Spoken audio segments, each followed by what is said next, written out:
On the morning of September the 2nd, 1945, the foretold outcome materialized. Admiral Isoroku Yamamoto had been deceased for more than 2 years by then, brought down over the Solomon Islands by American aviators who had intercepted his flight itinerary. However, as Japanese officials stood aboard the warship USS Missouri in Tokyo Bay, observing General Douglas MacArthur accept their nation's capitulation, they witnessed precisely what Yamamoto had cautioned against since 1940. They witnessed American military might. Surrounding the Missouri that morning was one of the most formidable accumulations of naval strength ever marshaled. Over 300 vessels filled Tokyo Bay. Aircraft carriers stretched as far as the eye could see. Battleships, cruisers, destroyers, and submarines formed an impenetrable ring of steel around the vanquished empire. Above them, nearly 900 American aircraft obscured the sky in successive formations, a thunderous testament to the industrial engine that had pulverized Imperial Japan. What those Japanese officials observed that morning was not merely military subjugation. It was the tangible demonstration of every warning their own commanders had issued prior to the commencement of hostilities. And as the instruments of surrender were inscribed, the admirals and generals who had steered Japan into this calamity were left to ponder a reality they had been apprised of, but chosen to disregard. America's formidable power was never the clandestine aspect. The true revelation was that Japan's leadership had been fully cognizant of it all along, yet still opted for aggression. This is the chronicle of what Japanese military leaders articulated concerning American military strength, both preceding and following the point where it became inconsequential. The admonition commenced with an individual who comprehended America more intimately than almost any other officer in the Imperial Japanese Navy. Admiral Isoroku Yamamoto had spent considerable time in the United States. From 1919 to 1921, he pursued his studies at Harvard University in Cambridge, Massachusetts. He secured lodgings in the Boston vicinity and thoroughly immersed himself in American society.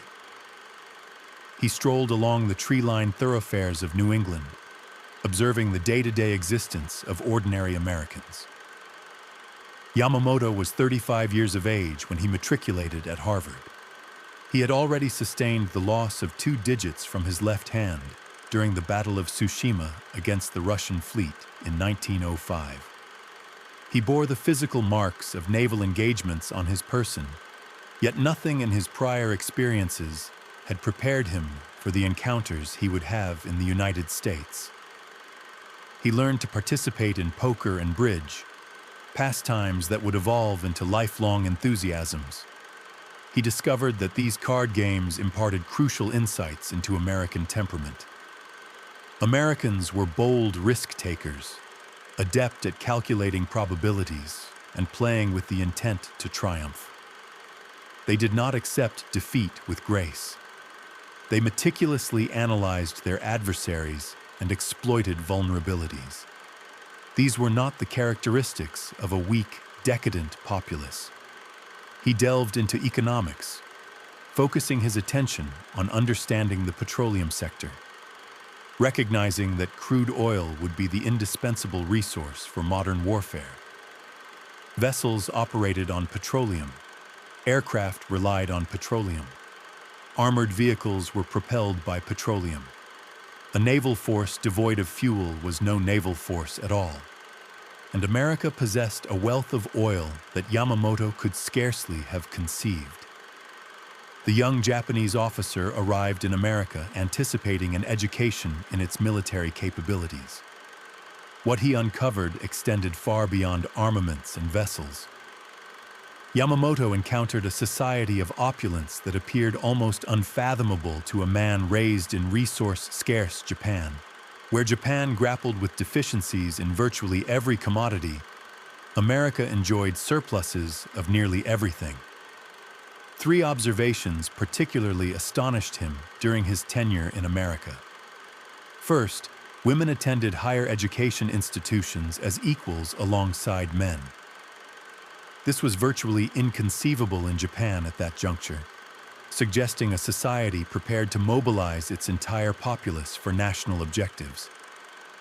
Second, essential provisions like sugar were readily available without any form of rationing.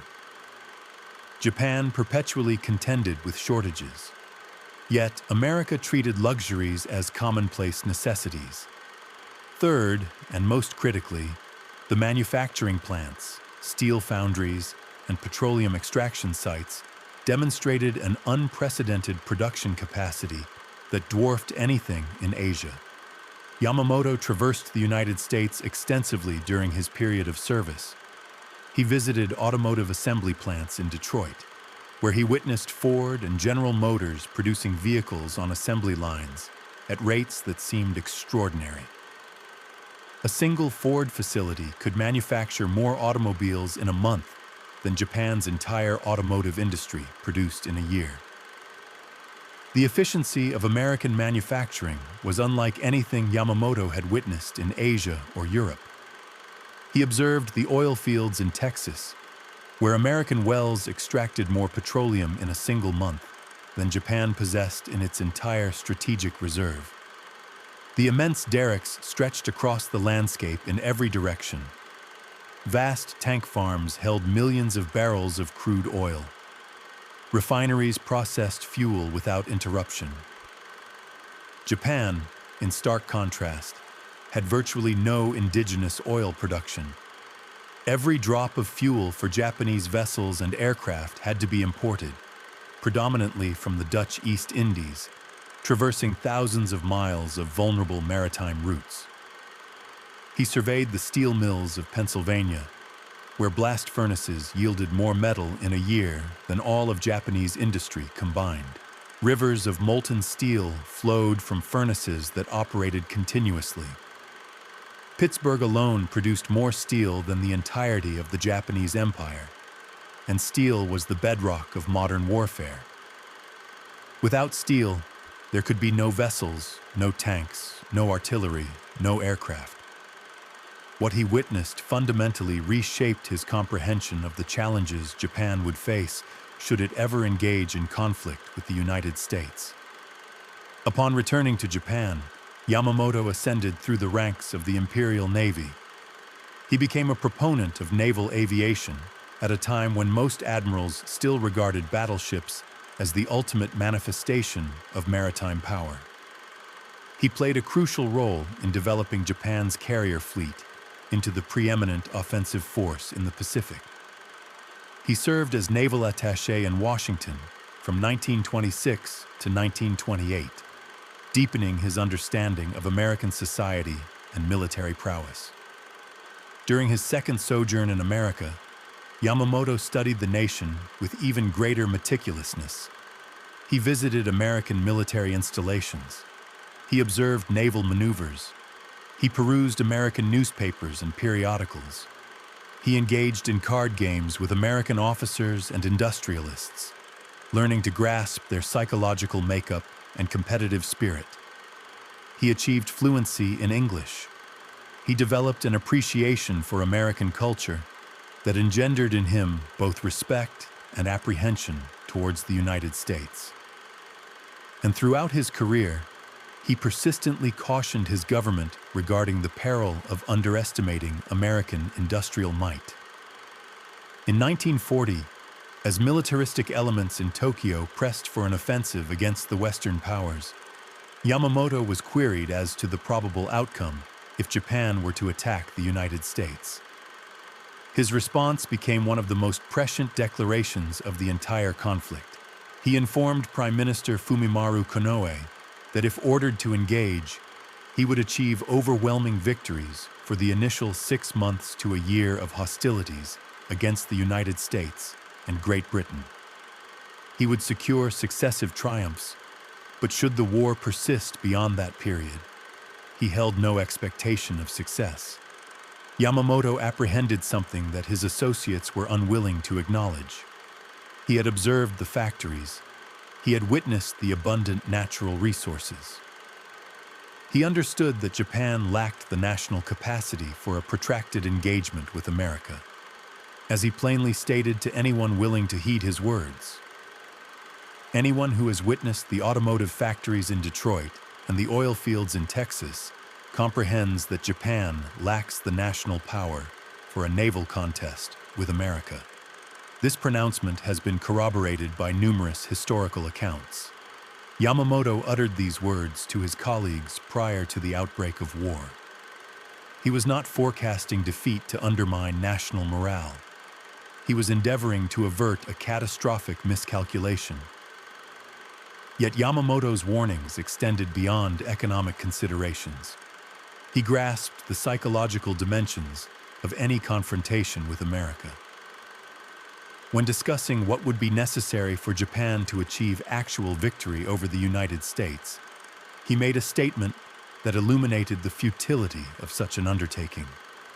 Should hostilities ever erupt between Japan and the United States, he declared, it is insufficient merely to seize Guam and the Philippines, or even Hawaii and San Francisco.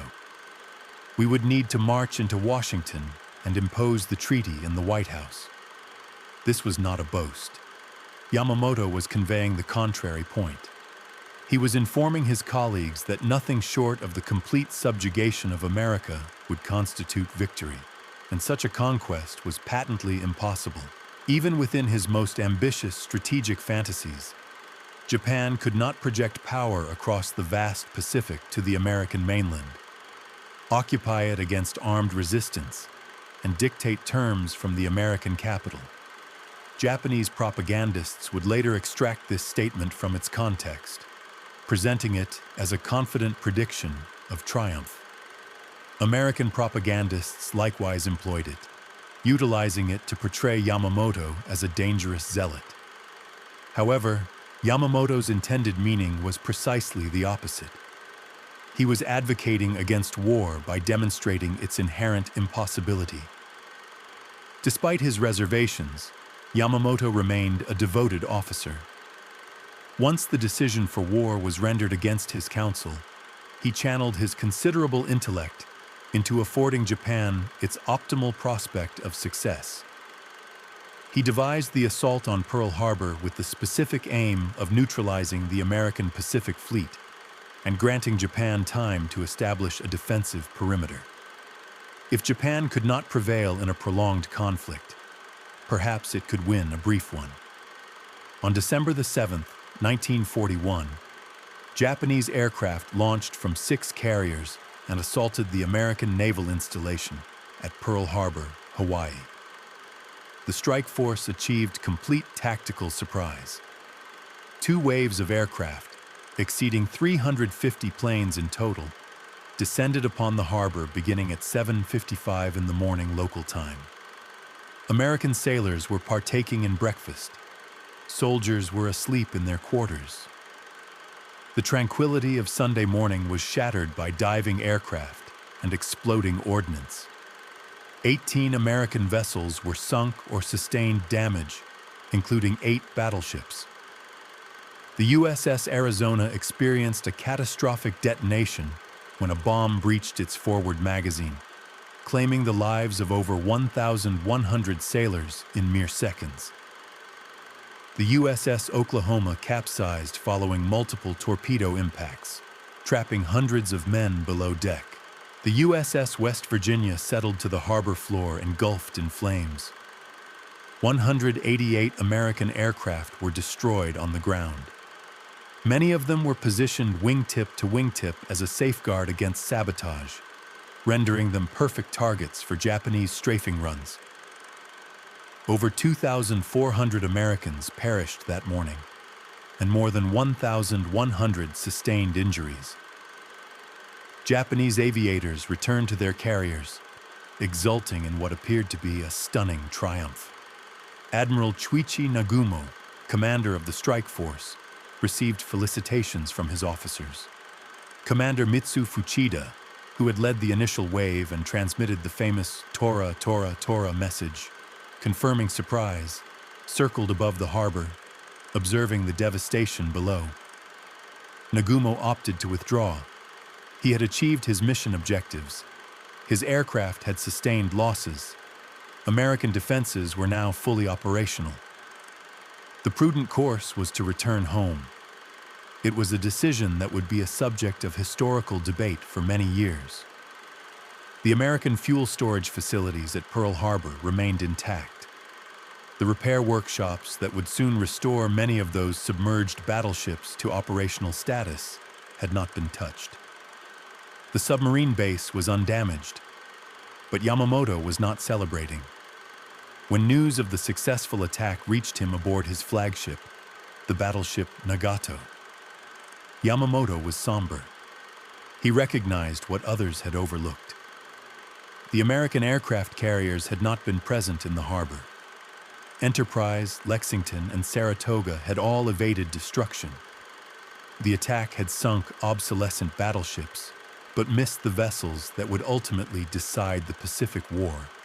And most crucially, the attack had galvanized a divided American populace into a state of intense anger. Yamamoto understood American psychology. He knew that a surprise assault would infuriate the American public in ways that the militarists in Tokyo could not possibly comprehend. Prior to December the 7th, Americans had been profoundly divided regarding entry into the war. Following December the 7th, they were unified in a manner that Japan's leaders had deemed unattainable. The period of 6 months commenced. In the weeks succeeding Pearl Harbor, Japanese forces swept across the Pacific and Southeast Asia with a swiftness that astonished the world. They captured Wake Island on December the 23rd. Hong Kong capitulated on Christmas Day. Manila was declared an open city on December the 26th as Japanese forces advanced through the Philippines. Singapore, reputedly the most formidable fortress of the British Empire, surrendered on February the 15th, 1942, with over 80,000 British and Commonwealth troops taken prisoner. The Dutch East Indies fell in March. Burma was conquered by May. Japanese soldiers stood victorious from the Aleutian Islands in the north to the Solomon Islands in the south, from Burma in the west to the Marshall Islands in the east.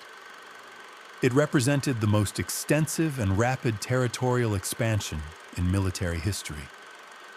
The flag of the rising sun flew over territories encompassing 400 million people, and the resources, particularly oil, that Japan had gone to war to secure. Japanese newspapers rejoiced. Military commanders reveled in their glory. The divine destiny of the Japanese Empire appeared assured, yet Yamamoto meticulously counted the days. He was aware that his 6 months were rapidly expiring, and he knew that somewhere across the vast Pacific, American manufacturing plants were already commencing their operations. The pivotal moment arrived precisely 6 months after Pearl Harbor, precisely as Yamamoto had predicted. On June the 4th, 1942, Japanese and American carrier fleets engaged in combat in the vicinity of Midway Atoll in the Central Pacific. Yamamoto had meticulously planned this engagement as the decisive confrontation that would obliterate what remained of America's carrier capabilities. He deployed 4 fleet carriers: Akagi, Kaga, Soryu, and Hiryu. He brought 2 light carriers, 11 battleships, and over 250 aircraft. It constituted the most formidable naval contingent Japan had ever assembled for a single operation. The strategy was intricate, perhaps excessively so. Yamamoto divided his forces into multiple segments dispersed across hundreds of miles of ocean. He personally commanded from the battleship Yamato, the largest warship ever constructed, but positioned himself far behind the carrier strike force. Communication between the dispersed units would prove challenging. The Americans possessed 3 carriers: Enterprise, Hornet, and Yorktown. The Yorktown had sustained such severe damage at the Battle of the Coral Sea a month prior that Japanese intelligence believed it would be incapacitated for months. Its flight deck had been ravaged by bombs. Its internal structure was compromised. Under typical circumstances, repairs would have required 90 days in a shipyard. But American repair crews at Pearl Harbor exhibited precisely the industrial prowess that Yamamoto had cautioned against. Working around the clock in 3 shifts, they patched the Yorktown's flight deck, reinstated its essential systems, and returned it to service after merely 72 hours in dry dock. It was an extraordinary feat of engineering and resolve, and it would prove to be decisive. American codebreakers had intercepted Japanese communications and were aware of the impending attack. Station Hypo in Hawaii, under the leadership of Commander Joseph Rochefort, had deciphered sufficient of the Japanese naval code to ascertain that Midway was the target. Admiral Chester Nimitz strategically positioned his carriers to the northeast of the atoll and awaited the Japanese arrival. The engagement commenced at dawn on June the 4th, when Japanese aircraft were launched to assail Midway Island itself. Vice Admiral Nagumo, commanding the carrier strike force, dispatched over 100 aircraft to neutralize the island's defenses. The strike succeeded in destroying numerous American aircraft on Midway, but the island's anti-aircraft batteries remained operational, and the surviving American planes launched assaults on the Japanese fleet. These initial American attacks proved disastrous. Torpedo bombers from Midway, slow and vulnerable without fighter escorts, were decimated by Japanese Zeros. Of the 41 American torpedo planes that attacked the Japanese carriers that morning, only 6 survived. Not a single torpedo found its mark. However, while Japanese fighters were engaged at low altitude pursuing torpedo bombers, American dive bombers from Enterprise and Yorktown discovered the Japanese carriers at their most vulnerable juncture. The Japanese flight decks were teeming with aircraft undergoing refueling and rearmament. Aviation gasoline was being siphoned from hoses strewn across the deck. Bombs and torpedoes were stacked near aircraft awaiting deployment.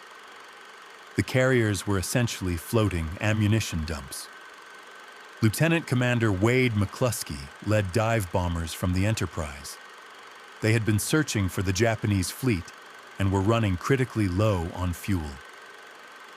McCluskey spotted a Japanese destroyer proceeding northeast and followed it. The destroyer was returning to the main fleet after engaging an American submarine. McCluskey's gamble paid off. Within 5 minutes, 3 Japanese carriers were reduced to burning hulks. The Akagi, flagship of the strike force, absorbed a single bomb that ignited aviation fuel and armed aircraft. The Kaga sustained 4 bombs that transformed its hangar deck into an inferno. The Soryu was struck by 3 bombs that initiated a chain reaction of explosions. All 3 carriers were abandoned and would eventually sink within hours. A 4th carrier, the Hiryu, had been separated from the others and evaded the initial assault. Its aircraft launched a retaliatory strike that found the Yorktown and inflicted damage with bombs and torpedoes.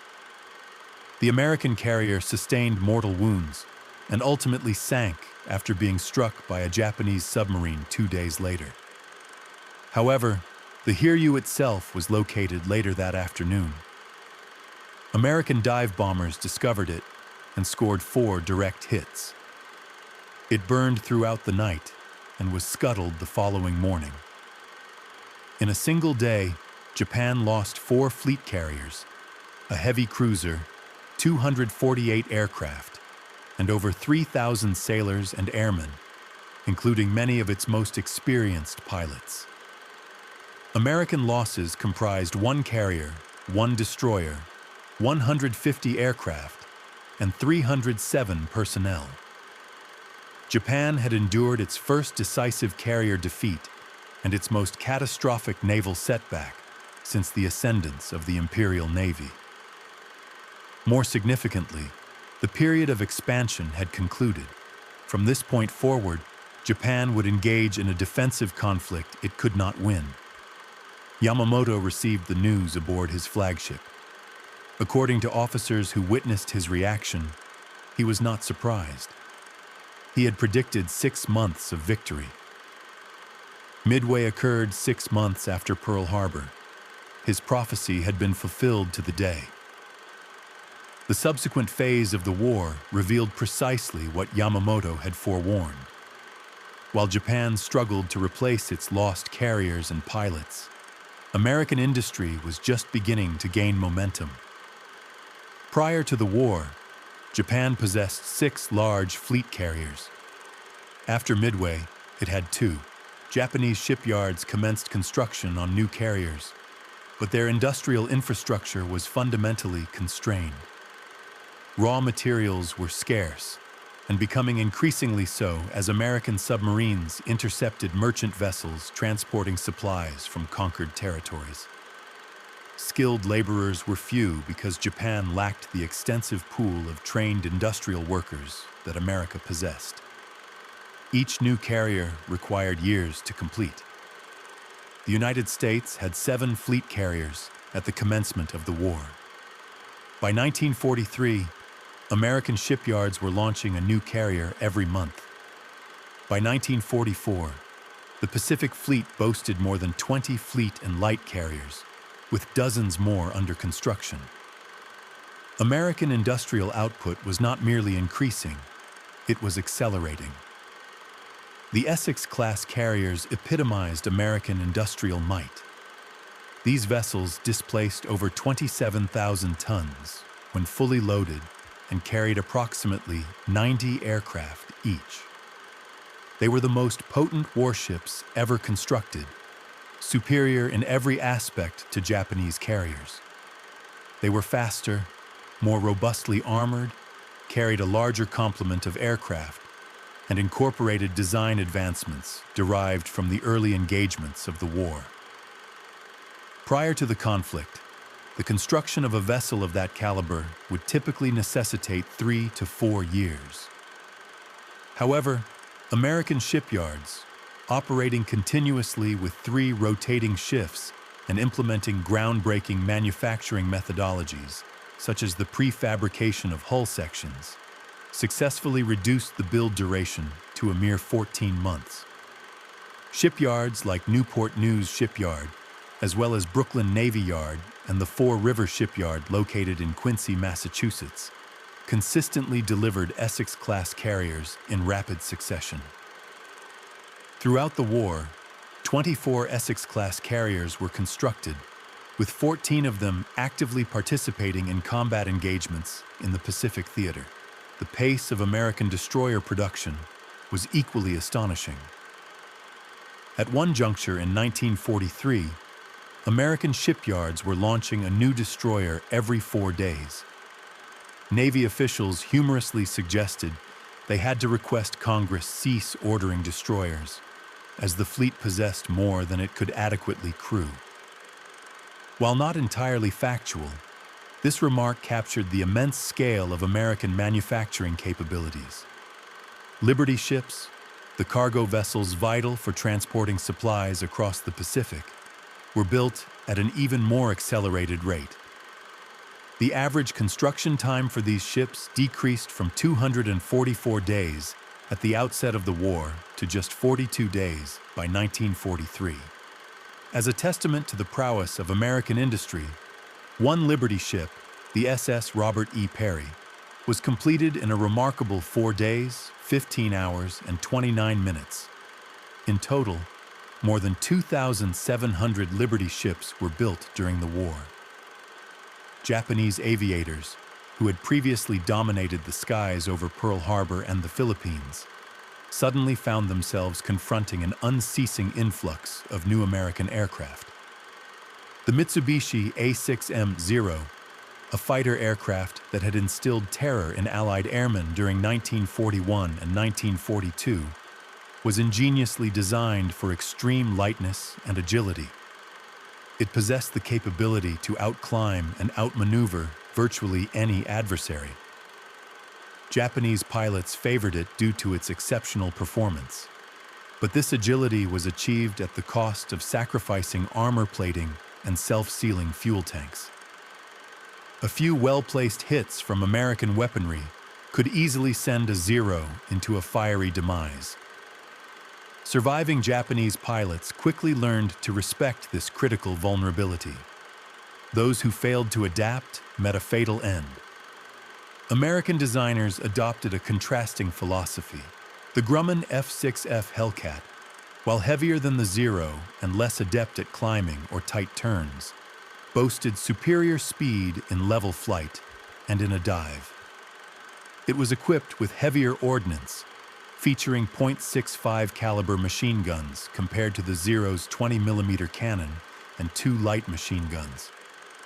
Crucially, it provided pilot protection through armored plating and incorporated self-sealing rubber around its fuel tanks, capable of absorbing combat damage. American tactical doctrine capitalized on these strengths. Hellcat pilots were rigorously trained to eschew dogfighting with Zeros at low speeds.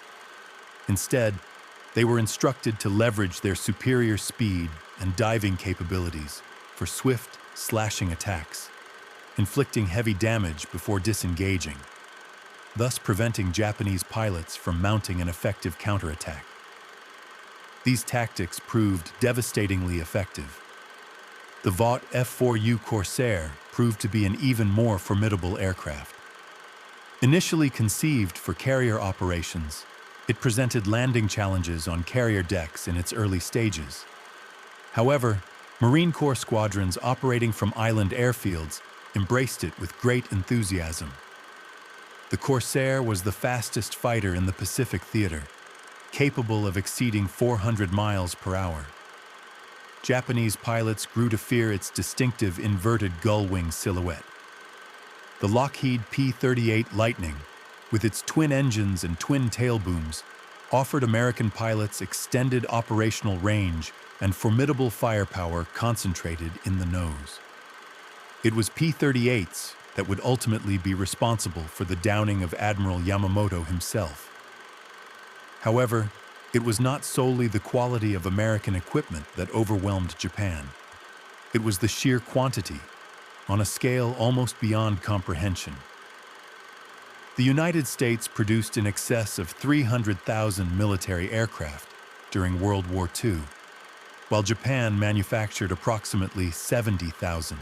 American factories churned out 5 combat aircraft for every single one produced by Japan. Furthermore, American pilot training programs graduated aviators at a rate that Japan could never replicate.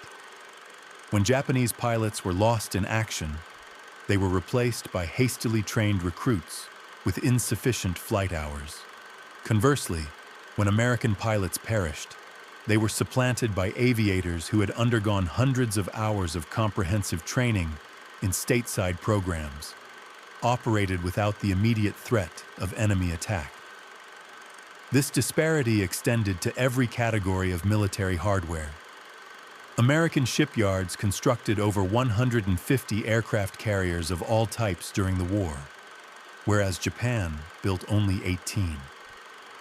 American factories manufactured 88,000 tanks, while Japan produced fewer than 5,000.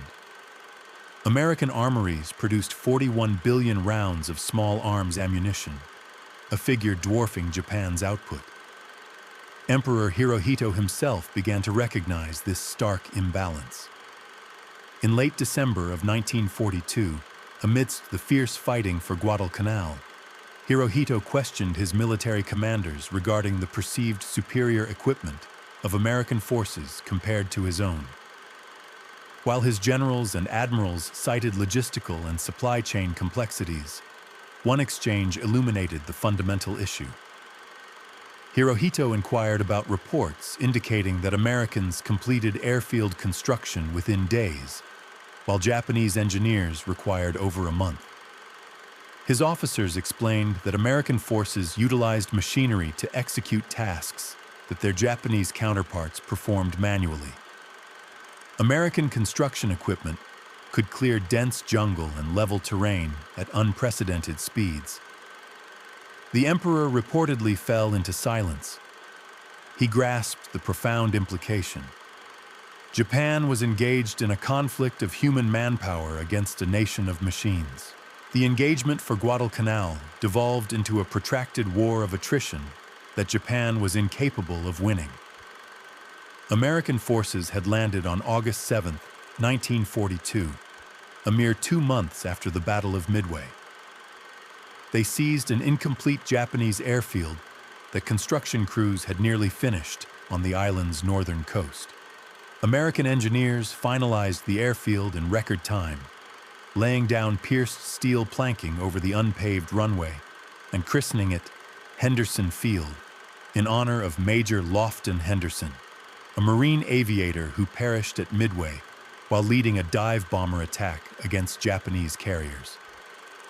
Henderson Field became the strategic linchpin around which the entire battle revolved. Control of the airfield meant control of the skies above Guadalcanal. Aircraft operating from Henderson Field could interdict Japanese vessels attempting to reinforce the island. Japanese commanders understood they were compelled to either obliterate the airfield or relinquish their foothold in the Solomon Islands. For 6 months, they employed every available tactic. Naval vessels engaged in fierce clashes in the waters surrounding Guadalcanal through a series of desperate night battles, resulting in some of the war's most brutal naval combat.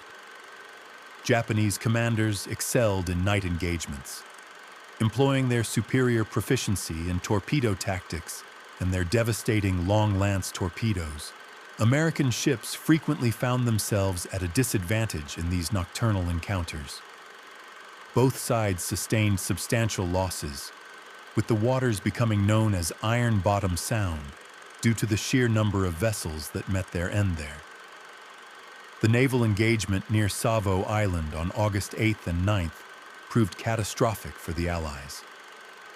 A Japanese cruiser force launched a surprise attack on the screening vessels guarding the landing beaches, sinking 4 heavy cruisers in under an hour. The American ships USS Quincy, USS Vincennes, and USS Astoria, along with the Australian ship HMAS Canberra, went down, resulting in the deaths of over 1,000 Allied sailors. This marked the most severe defeat in American naval history in a surface engagement, surpassed only by the attack on Pearl Harbor. However, a critical distinction existed between Japanese and American losses. Every American ship that sank could be replaced, whereas every Japanese ship lost was gone permanently. American shipyards were already constructing replacement cruisers at a rate faster than they could be sunk, a pace the Japanese shipyards could not match. The Tokyo Express, as American forces termed the nightly Japanese destroyer, runs ferrying reinforcements and supplies to Guadalcanal, exemplified both Japanese resolve and America's escalating dominance. Japanese destroyers would race down the slot, the channel separating the Solomon Islands, under the cover of darkness, disembarking troops and provisions before retreating before dawn, when American aircraft from Henderson Field would launch their attacks. It was a perilous, desperate supply line that delivered personnel but rarely heavy equipment or adequate sustenance. Japanese soldiers stationed on Guadalcanal endured immense hardship. Cut off from essential supplies, they began to starve within weeks of the American landing. Their meager daily rice ration was progressively reduced. They resorted to consuming grass, roots, insects, and, in the most dire circumstances, resorted to cannibalism. Tropical diseases claimed thousands of lives. Malaria, dysentery, and beriberi ravaged units lacking access to medicine, clean water, and proper nutrition. Officers reported that their men were too feeble to even carry their rifles, let alone mount assaults against American positions defended by well-nourished troops with abundant ammunition. Japanese assaults on Henderson Field, though courageous, proved futile. Soldiers charged into the face of American machine gun fire, hurled themselves against barbed wire entanglements, and perished in masses before the marine defenses. The Ichiki detachment was annihilated in August. The Kawaguchi Brigade was shattered in September during the Battle of Bloody Ridge. Each offensive was intended to be the decisive blow that would eradicate the American presence. Each attack failed against an apparently inexhaustible supply of firepower. By February 1943, Japan had withdrawn its surviving forces from Guadalcanal. Of the 36,000 Japanese troops committed to the campaign, over 20,000 perished, with the majority of these fatalities attributed to disease and starvation rather than direct combat. Many of the survivors were too weak to walk and required assistance to board the evacuation vessels. American losses amounted to approximately 1,600 killed in action, with thousands more wounded or incapacitated by tropical maladies. The pattern established at Guadalcanal would be replicated across the Pacific over the subsequent 2.5 years. Japan would defend islands with unwavering determination and valor. American forces would assault with overwhelming firepower and material superiority. Japanese defenders would inflict casualties, but ultimately be annihilated. Subsequently, the Americans would advance to the next island, bringing with them an even greater accumulation of ships, aircraft, personnel, and equipment. The Imperial Japanese Navy attempted to reverse the tide at the Battle of the Philippine Sea in June 1944. This engagement was envisioned as the decisive conflict that Japanese strategists had long anticipated since the war's inception. Japan assembled 9 aircraft carriers, deploying over 500 aircraft. Vice Admiral Jisaburo Ozawa believed his pilots could prevail against the Americans if granted the opportunity to strike first. His carriers were to launch from a position beyond the range of American attack, strike the enemy fleet, land at airfields in the Mariana Islands for refueling and rearming, and then return to their carriers. It was an elegant strategy that might have proven effective in 1942, but this was 1944. Instead of the depleted force Japan anticipated, they encountered Task Force 58, commanded by Admiral Mark Mitcher. This represented the most formidable naval force assembled up to that point in history. 15 American carriers, including 7 of the new Essex-class vessels, launched over 900 aircraft. The American pilots were exceptionally well-trained, many possessing extensive combat experience from earlier campaigns. They flew aircraft that surpassed anything Japan could deploy. The Japanese struck first, as Ozawa had planned, but American radar detected the incoming attack waves long before they reached the fleet. Hellcats were scrambled to intercept, guided by fighter directors who could track both friendly and enemy aircraft on their radar screens. The outcome was a massacre. The engagement became known as the Great Marianas Turkey Shoot. American fighters, guided to Japanese formations by radar, decimated the attacking aircraft. Japanese pilots, many of them recent graduates with minimal flight training, flew in rigid formations that rendered them easy targets. They lacked sufficient fuel for extensive maneuvering and possessed insufficient experience to counter American tactics.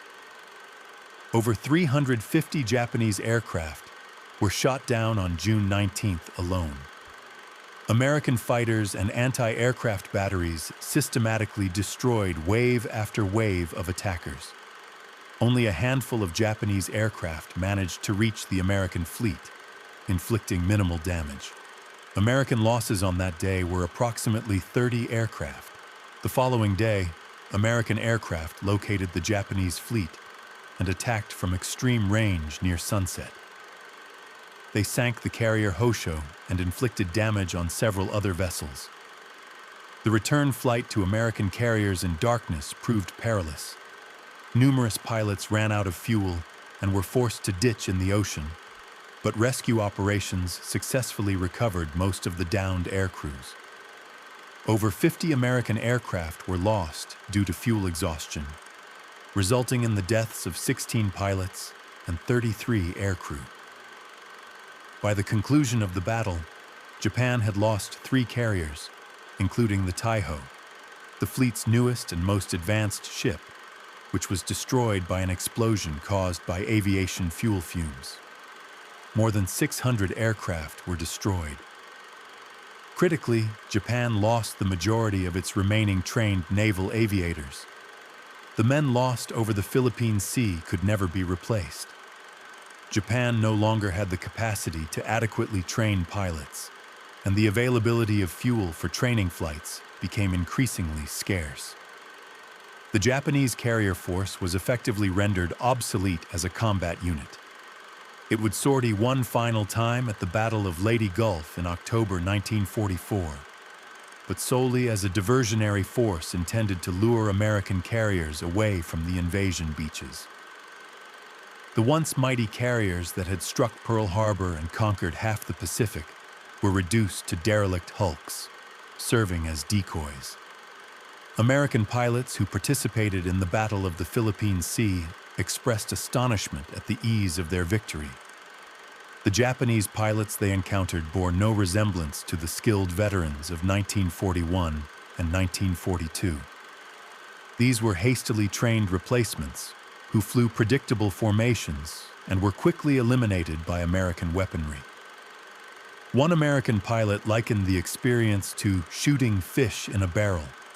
Another compared it to a training exercise. The era of dreaded Japanese air superiority had definitively ended. The fall of Saipan in July 1944 brought the war directly to the doorstep of the Japanese government. Saipan, part of the Mariana Islands, its capture meant that American B-29 bombers could now reach the Japanese home islands, placing Tokyo itself within range of American aerial bombardment. The strategic ramifications were devastating. Japan's war planners had always operated under the assumption that the home islands would remain beyond the reach of enemy bombers. This assumption was now shattered. The civilian population, already grappling with shortages, would face direct attacks. Prime Minister Hideki Tojo, who had led Japan into the conflict, resigned in disgrace. His government collapsed, replaced by leaders who privately acknowledged the war's inevitable loss, but were psychologically unable to surrender. General Tomoyuki Yamashita, the conqueror of Singapore, later known as the Tiger of Malaya, was reassigned to command the defense of the Philippines. He fully comprehended the magnitude of the challenge he faced. The Americans had returned with overwhelming force, comprising hundreds of ships, thousands of aircraft, and hundreds of thousands of soldiers. Yamashita conducted a masterful defensive campaign, withdrawing into the mountainous terrain of Luzon and avoiding the decisive engagement that American commanders sought. However, he could not halt the American advance. His supply lines were severed, his ammunition dwindled, his soldiers languished in the jungle, starving, while American troops received regular rations, correspondence from home, and even ice cream. Following the war, Yamashita faced war crimes proceedings in Manila. The trials revealed the insurmountable predicament he confronted. American attacks had decimated his communication networks. He was incapable of coordinating his dispersed forces due to a lack of radios, vehicles, and even reliable messenger services. Japanese commanders throughout the Philippines were isolated, unable to receive orders or report on their situations. In stark contrast, American forces appeared to possess limitless resources. They could subject Japanese positions to prolonged bombardment for hours before launching assaults. They could call in air support at will. They could deploy tanks, artillery, and fresh infantry as needed. Japanese soldiers who survived American onslaughts described infernal barrages of fire that seemed utterly impenetrable. The final year of the war inflicted suffering upon Japan on a scale that even Yamamoto could not have envisioned. American B-29 bombers, operating from Saipan, Tinian, and Guam, commenced systematic assaults on Japanese cities in November 1944. Initially, these were precision raids targeting aircraft factories and industrial installations. However, adverse weather conditions and the inherent limitations of high-altitude bombing yielded disappointing results. In March 1945, the strategy underwent a significant alteration. General Curtis LeMay ordered low-altitude incendiary raids against Japanese urban centers. On the night of March 9th and 10th, over 300 B-29s attacked Tokyo with incendiary bombs. The resulting firestorm resulted in an estimated 100,000 fatalities, obliterated 16 square miles of the city, and left over 1 million individuals homeless. This constituted the deadliest air raid in human history, and it was merely the prelude. Over the ensuing months, American bombers systematically incinerated city after city. Osaka, Nagoya, Kobe, Yokohama, and dozens of smaller municipalities were reduced to ashes. Japan's industrial capacity, already strained, collapsed. Factory workers fled to rural areas. Raw materials failed to reach assembly lines.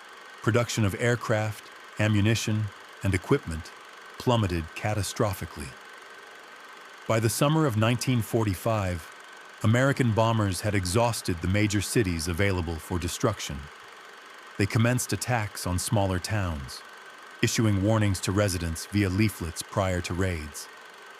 Japan's air defense system, once a formidable force, had been systematically dismantled. American bombers traversed the home islands with virtual impunity. The Japanese response manifested in kamikaze attacks, suicidal assaults by pilots who deliberately crashed their aircraft into American warships. These attacks commenced during the Philippines campaign and intensified during the battles for Iwo Jima and Okinawa. Thousands of young Japanese men voluntarily sacrificed their lives, piloting obsolete aircraft on one-way missions against the American fleet. The kamikaze attacks inflicted significant American casualties. At Okinawa, suicide planes sank 26 American vessels and damaged over 200 more. However, these actions could not alter the war's ultimate outcome. For every kamikaze pilot who reached their target, numerous others were shot down by American fighters and anti-aircraft guns, and the seemingly inexhaustible flow of American ships continued. Japanese commanders who survived the war recounted their astonishment at American resilience. Ships that would have crippled any other navy were repaired and returned to combat within weeks. Losses that would have compelled other nations to negotiate were absorbed without hesitation. The Americans persisted, wave after wave, until there was nothing left to defend. The invasion of Okinawa in April 1945 exemplified the full might of American power.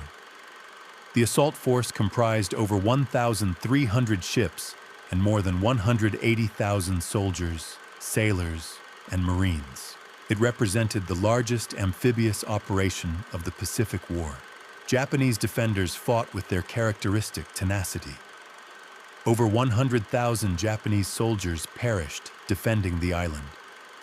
However, American firepower was overwhelming. Naval gunfire support ships could deliver more explosive force in a single day than the entirety of the Japanese Navy possessed.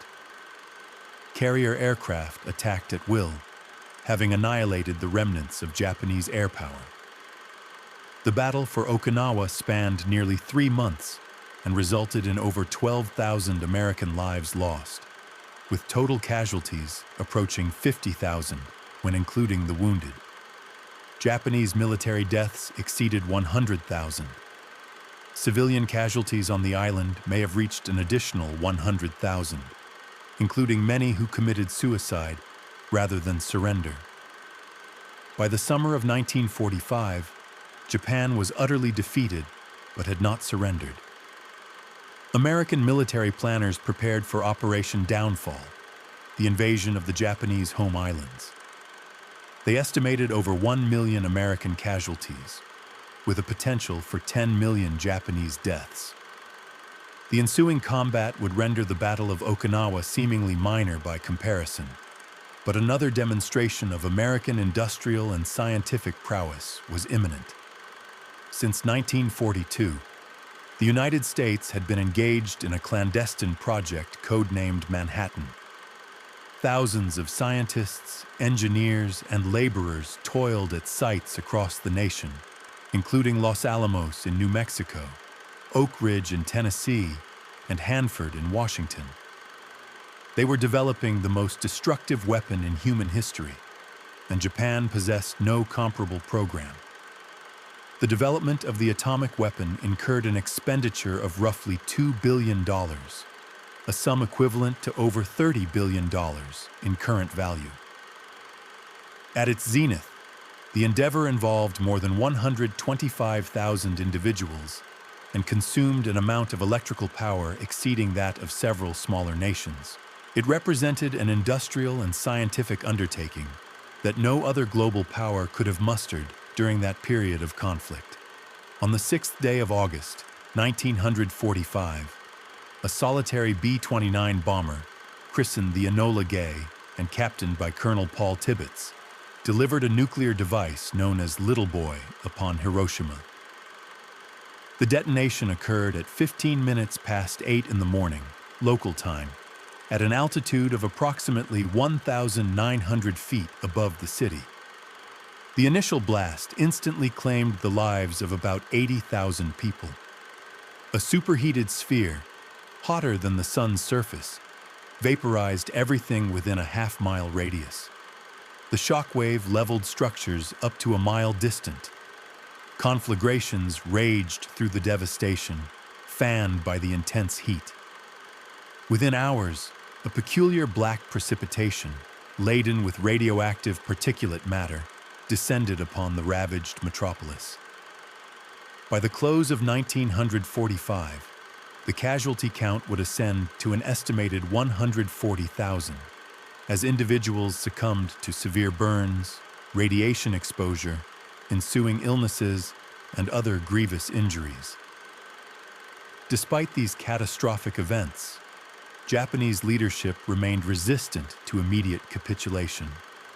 Some harbored the belief that it was an anomalous occurrence, or possibly a natural disaster.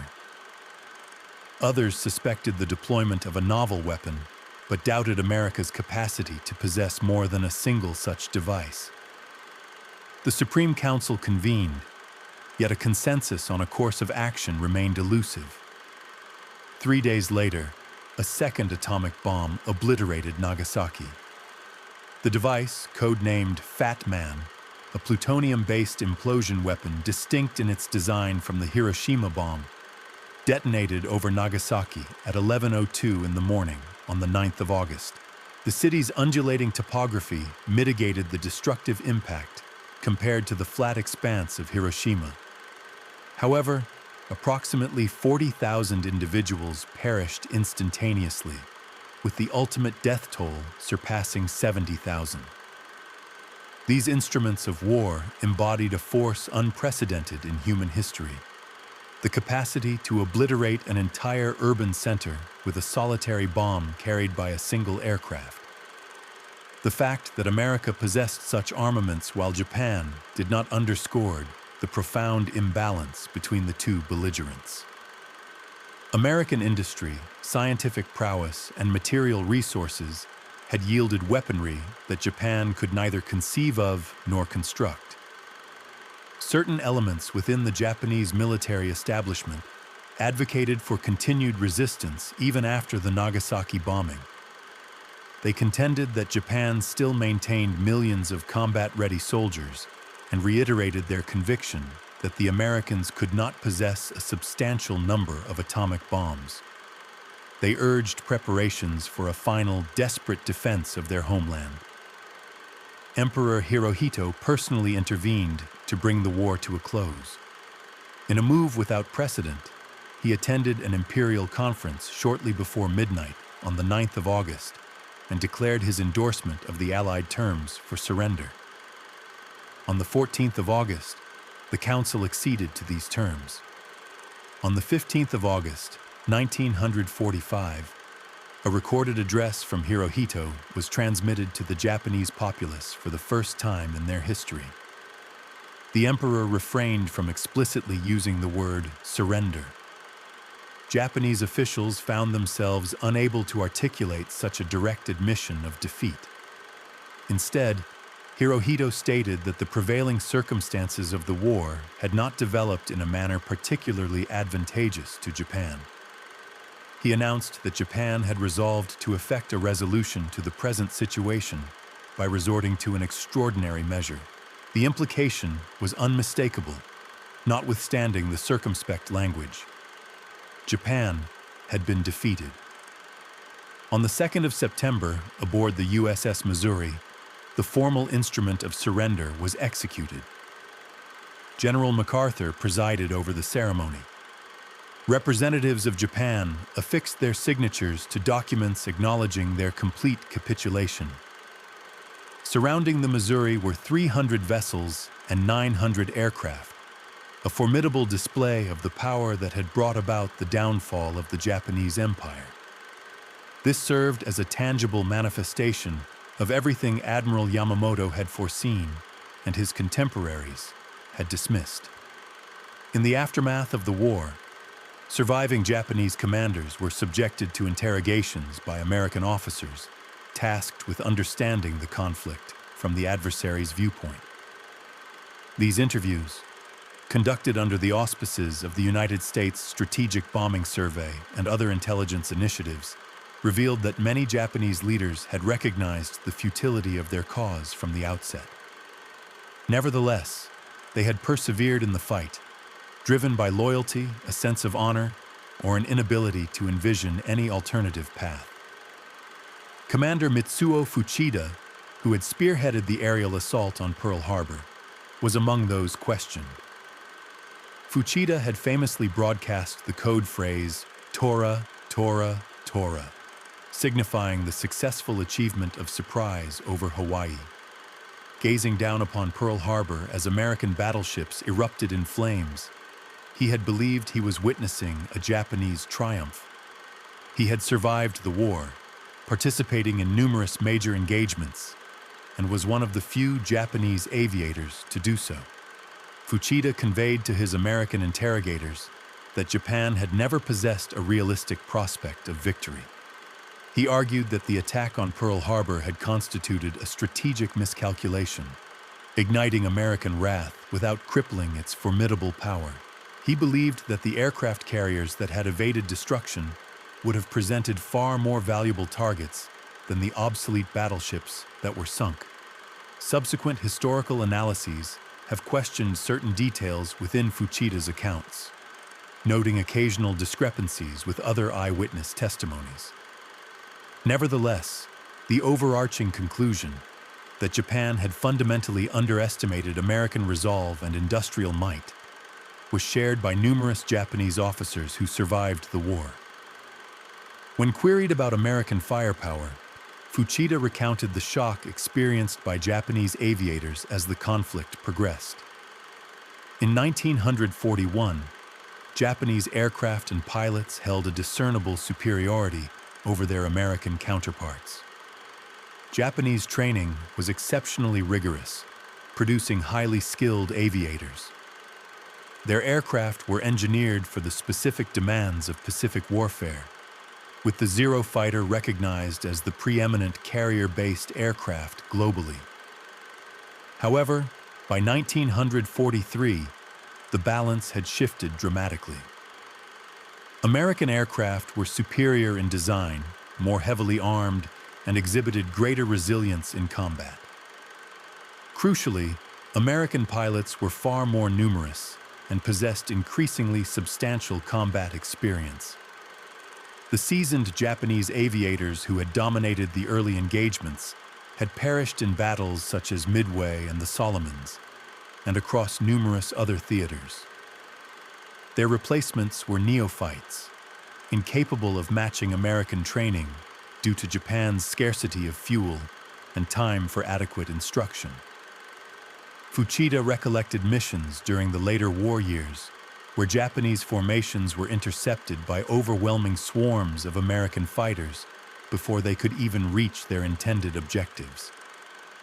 Pilots who had successfully completed dozens of sorties in 1942 were shot down on their inaugural missions in subsequent years. The Americans appeared to possess an uncanny ability to anticipate Japanese movements and objectives.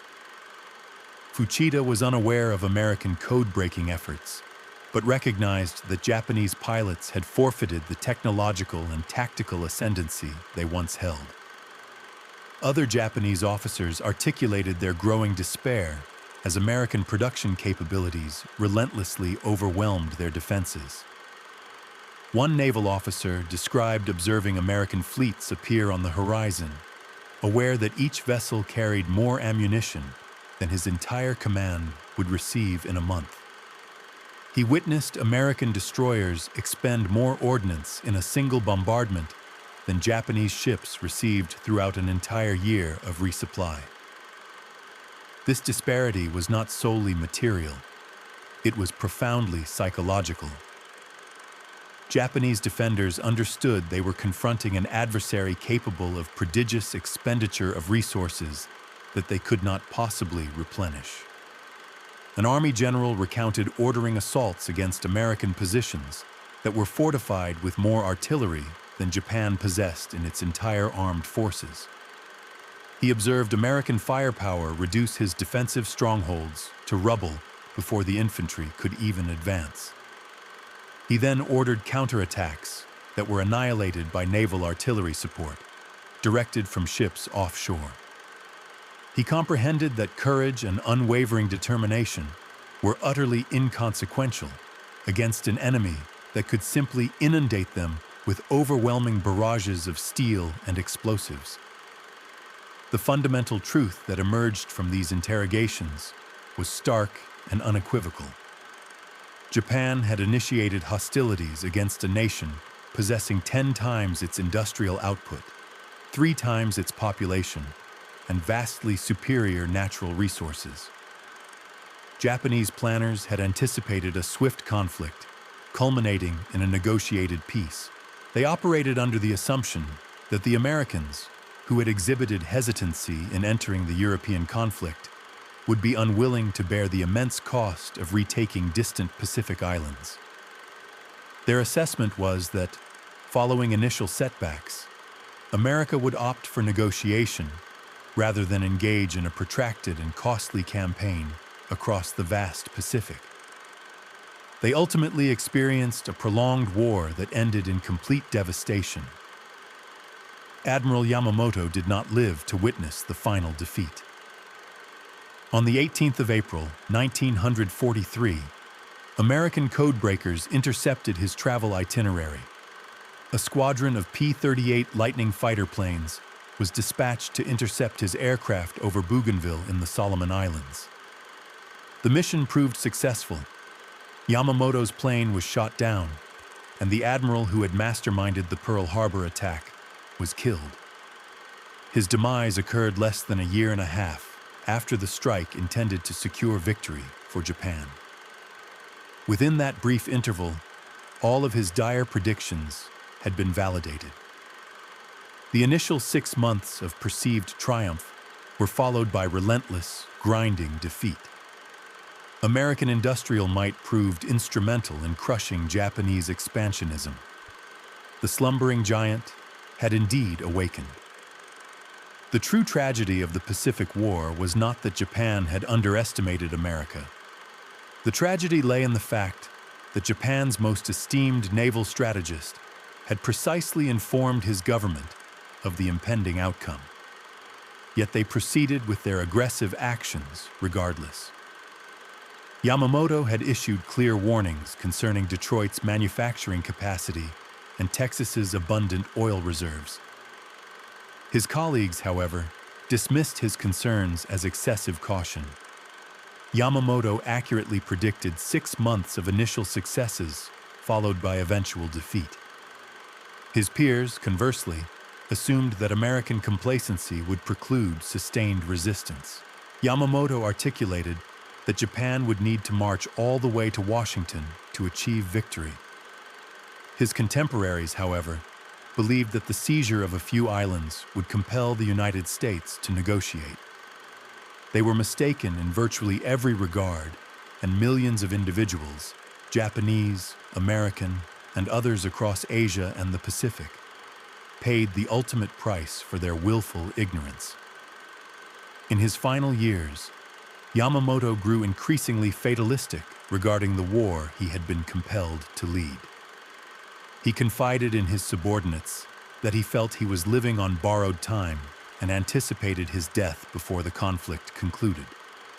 He was acutely aware that all his predictions were materializing and that no intervention could alter the course of events. There exists a profound lesson within Yamamoto's narrative that extends far beyond the confines of World War II. Expertise and accurate foresight hold no value if leadership refuses to heed them. Yamamoto possessed a superior understanding of American capabilities compared to any other senior Japanese officer. He provided precise, irrefutable warnings regarding the inevitable consequences of the United States' industrial might. Yet, his counsel was disregarded because it was politically inconvenient. The militarists who propelled Japan into war chose to believe what suited their agenda. They deluded themselves into thinking that American affluence had rendered its populace soft and undisciplined. They assured themselves that Japan's warrior spirit would triumph over any material disadvantages. They placed their faith in a notion of divine destiny and relegated material considerations to a secondary status. The scattered wreckage of their empire across the Pacific, from Pearl Harbor to Tokyo Bay, stood as a stark testament to their fallibility. As those Japanese officials stood on the deck of the Missouri that September morning, they could perceive the irrefutable truth surrounding them in gleaming steel and the lingering smoke of conflict. Over 300 ships and nearly 900 aircraft, the very embodiment of the industrial might that Yamamoto had witnessed firsthand in Detroit and Texas, had been transformed into the overwhelming military force that had dismantled everything Japan had thrown against it. Admiral Yamamoto had provided the nation with the answer years before the question was even fully articulated. He had stood within American factories and glimpsed the future. He had issued a dire warning to his country, only to be ignored. Ultimately, his prediction proved to be perfectly accurate. Japan had indeed enjoyed a brief period of unchecked expansion for 6 months, after which the awakened giant responded with a display of firepower unprecedented in world history. If you found this account of Japanese perspectives on American military might valuable, please consider liking this video and subscribing to our channel. We are committed to delivering accurate historical content meticulously researched from verified sources and documented testimonies. We encourage you to share this video with others who appreciate gaining historical understanding from multiple viewpoints, and to leave a comment detailing which aspect of the Pacific War you would like us to explore in our future productions. Your support is instrumental in enabling us to continue producing educational content that disseminates crucial historical lessons to a wider audience.